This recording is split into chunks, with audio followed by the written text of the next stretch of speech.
Joining us now to review some of the headlines of today's newspapers from around the world is Arise News analyst Emmanuel Efeni. Great Malabite. Good morning, Ruben. Good morning, Rufa. Good morning, sir. Yes, you've had a number of interviews this morning, but I took particular interest in the interview with Governor Doyejiri. It was looking like a child abandoned by his father. I don't want to say it was sounding like an orphan, but it's something that I think should keep Nigerians thinking what is happening.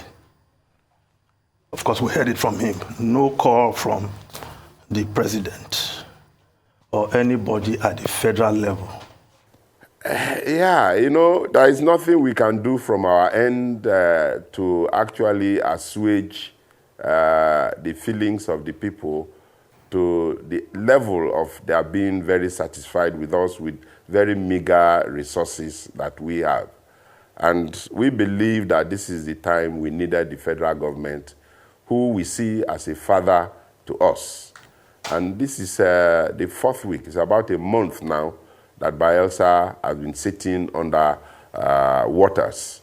So I have made calls, I have appealed, and up until this moment, we don't have one federal government senior, very senior official in the mold of maybe the president, the vice president, or the minister, just to give us hope, encourage us, and deploy the federal might to our state to say we stand with you. And that would have been a very big encouragement and hope for the people of the state. But we don't want to overflog that issue. We are still calling on them. We still appeal to them to see what we are going through and do the needful. Not even from a minister so designated, the Minister of Humanitarian Affairs. Perhaps she needs somebody to define humanitarian crisis of this proportion for her to know that it is within her brief. But more worrisome is that because the federal government has been lukewarm about this disaster of monumental proportion, other Nigerians seem to have been taking cue. You ask, where is corporate Nigeria? When the federal government steps forward, you see corporate Nigeria. Is it eye service, or they don't want to cry more than the bereaved? The bereaved in this case, the federal government that is supposed to be the father of all. And I'll just take you back. We saw those aerial pictures of Turkey overtaking, where the former president comes from, Goodluck Ebele Jonathan. In 2010, when there was flooding in Lagos and Ogun states, I recall Goodluck Ebele Jonathan took an aerial tour of the affected areas, after which he approved the release of 2.1 billion naira, 700 million each to Lagos State and Ogun State. Then the rest of the amount to federal agencies to deal with the emergencies. The governor then was a certain Babatunde Fashola, and he's been sitting in the cabinet, seeing this flood crisis of unimaginable proportion, nothing being done. The 2012 flooding, Goodluck Ebele Jonathan set up the Presidential Committee on Flood Relief and Rehabilitation. It was co-chaired by Aliko Dangote. And I was just checking, there's this report in the Nation newspaper, November 9, 2012. Jonathan lost Dangote over 2.5 billion naira donation to flood victims. Where are these people now? But the federal government not taking the lead, leaving the people of Bayelsa to just languish in their agony over this flooding. It is not good enough. Where is Yemi Osinbajo, Prof, the vice president? I don't want to believe that that operation affects his movement. that he cannot go to Bayelsa on behalf of the president? Or is he afraid of a cabal that will say, why are you going when the president has not asked you to go? I mean, let's be serious, Ruben. But let's deal with the business of the day. The review of the newspapers will start with this day. Nigeria's newspaper of record, Atiku. Shetima's statement denigrates business that employs thousands of workers, maintains policies, doesn't confer license to be reckless, says Tinubu running mate should apologize to Nigerian workers employed by his businesses. Dele Momodu, ex-VP, remains one of the biggest employers of labor in Nigeria. And a number of his businesses are in the northeast, where Shetima comes from. Where, of course, there was a repost from the Atiku campaign organization to the comment made by Kazim Shetima, Senator Kazim Shetima. He's still a senator of the Federal Republic, over what they consider as a reckless statement. But yes, we want politics of ideas. These side bars does not add anything positive to politics. Recall also, perhaps the APC, they have to watch what they say, because I recall when the candidate himself, Asiwaju Bola Ahmed Tinubu, went to Osun State to campaign for the governor ahead of the governorship election, he said labor will labor till they die, as if there is no dignity in labor. So they have to watch it. The kind of comments they make, pay attention to your script, so that, follow your script, so that you don't just go out of your way to make comments that cause disaffection and rubbish a group of persons who are contributing their own quota to the Nigerian economy and earning a living for themselves and their families. Now, the Guardian newspaper, Afenifere, I remain leader, says Adebanjo, as Fasoroti returns. Fasoroti Afenifere meetings will now hold in Akure, Adebanjo. Old age caused Fasoroti to get dragged into this mess. Yoruba leaders mum on leadership tussle. Adewale, Fasoroti's endorsement conforms with creation ethics of Afenifere. Well, this story is also being reported by the Vanguard newspaper. The Vanguard newspaper above the masthead, Adebanjo, no longer leader, won't host Afenifere meetings. Fasoroti now. Recall, March 2021, Pa Fasoroti stepped down as leader of Afenifere on grounds of old age. It was reported then. The meeting took place at his residence in Akure, and at that meeting, Pa Ayo Adebanjo was announced as a new leader, although the acting capacity.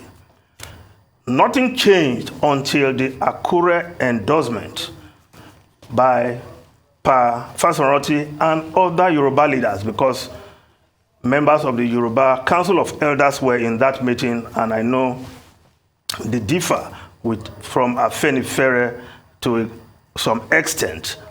But what we ask is that Afenifere, of course, the leadership split down the middle. Pa Fasoroti has announced himself as back as a leader. So 2021 pronouncement that he's stepping down on grounds of old age perhaps no longer subsists, but we'll continue to watch the scene as two elders take to the media to exchange words. Now, the New Telegraph newspaper, court OK suit seeking to void all APC's nomination as PDP challenges legality of Buni-led APC committee. Judge fixes November 22 for mention. Osun Goba tribunal admits more exhibits against Adeleke INEC. Yes, the PDP has gone to court, asking the court to void all the elections, primaries held by the APC on grounds that the Buni-led caretaker committee was an illegal body, and as such, actions taken by that committee should be declared null and void. The court is listening. We'll hear what the court will come out with in that suit. Now, the Nation newspaper 2023, APC is unbeatable in Lagos, says Tinubu, Shetima, Ganduje rally Arewa community. APC presidential candidate preaches unity. Yes, the All Progressive Congress took their campaign to call that place Alabarago. Alabarago. Yes, Alabarago. Yes, where they were appealing to the Arewa community, as it were. But clearly, this statement, APC unbeatable in Lagos, says Tinubu, well, really, you want to see whether APC can be beaten in Lagos. But currently, it's a statement of fact. Yes, They've well, not been beaten that's what I'm saying. I say left to be seen whether they can be beaten. Of fact. But we have to also remember that of the over 6 million voters in Lagos, the APC or its legacy parties never pulled 1 million in this Lagos. No, they have. Pulled 1 million to win an election in this Lagos. Yes, they have. The re-election of Babatunde Fashola, we could check. They have. Those numbers were huge. The re-election of Babatunde Fashola. Right. They put 1.5. No, I don't know 1.5, but they've put over 1 million. I'm telling you that the majority of Lagos voters have not been voting for APC and its legacy parties. Can other parties pull out those voters? Left to be seen. With Asiwaju Bola Tinubu in the presidential race, will he now pull out all these voters? 6 million plus to vote for him. We'll check at the end of the election in February. Now, but Alabarago, remember Buba Galadima on this program, claiming that is where they have their supporters. NNPP, Kwakwasiya in Alabarago. So it's going to be interesting. But Daily Trust newspaper, exclusive. I will dialogue with IPOB other agitators. Peter Obi says cumulative leadership failure caused agitations. I am not an Igbo candidate. He is saying, I will use not to develop Nigeria. Yes, Peter Obi, presidential candidate of Igbo extraction, wants to be the Nigerian president of Igbo extraction. He's saying, don't label him as an Igbo candidate. Of course, his support base cut across ethnic group, especially among the young ones who have been rooting for him, seeing him as the phenomenon that will change the Nigerian narrative. But again, here he is saying that he will dialogue with IPOB and other agitators, including Yoruba Nation. Yes, just to correct fact check. The fact check. Fashola was declared winner 27th April 2011 with 1.5 million 9,113 votes. So they've gotten over 1.5. That must be the highest. And the PDP got 300,450 votes. So less than... But they've done 1.5 million. So less than 2 million people came out in the best outing, you want to say. That was 2011. So over 4 million not voting for any of the parties. Can anybody pull them out in February so that we have 6 million people voting in Lagos and see where these votes will go? It's something we'll have to check at the end of the day. Now, coming back to Peter Obi, he said he will dialogue with IPOB and other agitators, whether it's a Yoruba Nation agitator, Sunday Igboho, or whether they're in the Niger Delta. He will dialogue because, according to him, democracy is about dialogue. If people are agitated, you sit down with them and dialogue. And, of course, it rhymes with what many have been telling the President Modern, to find a political solution to the Nnamdi Kanu matter after that discharge by the courts of appeal, yes, that the President should adopt a political solution. But again, the government is going ahead with an appeal against that judgment. So it's within the rights of the federal government to do that. Now, the foreign newspapers quickly. Now, the Guardian newspaper, Home Office abandoned missing asylum seekers on London streets. Yes, the asylum crisis in the UK. And of course, Suella Braverman, Home Secretary, has her hands full when it comes to asylum seekers. And of course, she's even proposing that adding more countries to the list of where they can send these asylum seekers for processing. Remember the case of Rwanda. The courts halted that move, but she wants to add Paraguay, Peru, amongst other countries, and Belize, yes, to the list where they will be sending asylum seekers for processing. Well, that is the problem she has to grapple with. But there will be more pressure given the census outcome that has just been released. Daily Mail newspaper reporting that 1 in 6 of us born overseas. The Daily Mail newspaper, yes, the census figure shows that 1 in 6 persons living in England and Wales are people born overseas, people who have migrated. Most of them Romanians. Yes, most of them Romanians. Yes, Romanians adding to that figure. And in some borough in London, over 50% of the inhabitants are migrants. Ruben Rufai, I know you have a lot to say quickly, here. I wanted to draw attention to a piece I find interesting, which is a piece by Mr. Dare Babarinsa, titled in Yoruba land, "A King is Not Buried Alive." Back page of the Guardian newspaper today. And what Mr. Babarinsa is saying there basically is what I said previously, that look, Afenifere operates almost like a monarchy.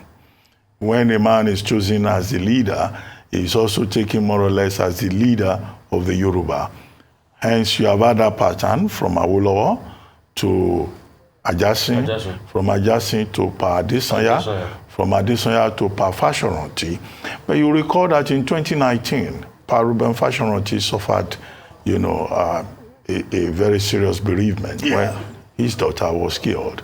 And then I think it was in the process of that, he then decided in 2021 to say he was stepping aside.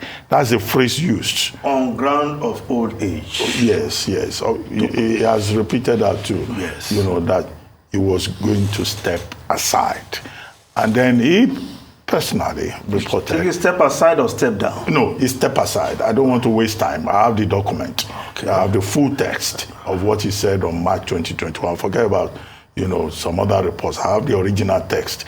Now, he now said Pa Adebanjo will be national leader, acting national leader. Yeah, the word acting was there. What has now happened is that he has decided to step back. Okay, and Dare Babarinsa in that piece is just saying, look, in Yoruba land, if you are leader of Afenifere, you are like a monarch. You lead until your walking stick fails you. But what we now have is that Pa Adebanjo is saying he's the de facto leader. And that since Pa Fashoranti has stepped aside, he cannot now come and step back. But what is causing all of this is the choice, political choice. It happens in families. You can have a father quarreling with his son over political choices. But what all the gladiators involved should realize is that, look, Afenifere is built on a certain legacy. Since 1955 in Owo, when that group was formed, and it transformed into the action group and became the political think tank for a certain tendency, within the Yoruba community. Baba Fashoranti is 96, Pa Adesanya is 94. The two of them, fighting over, I'm the leader or you are the leader, over choice, political choice. I think, betrays that legacy that institution has built over the years. And between the two of them, they should find a way of resolving whatever crisis they may be facing. As Oswela Beverman, the Home Secretary Chief, well, she's been under fire over the treatment of migrants, asylum seekers in Marston, Kent. Some of them were dumped in Victoria Station. We were told it was in error. Some NGOs have moved in and all that, but clearly, illegal migrants across the English Channel remains a major problem. Hence, Rishi Sunak is saying that they're going to reach out to the French and other stakeholders to see how stronger measures can be put in place. But in the meantime, that controversial policy about taking asylum seekers elsewhere, they are now looking at Peru, Paraguay, Belize, Rwanda, even the Rwanda program they want to extend. But definitely, this is going to be a major issue of interest, particularly because of the humanitarian dimension to it.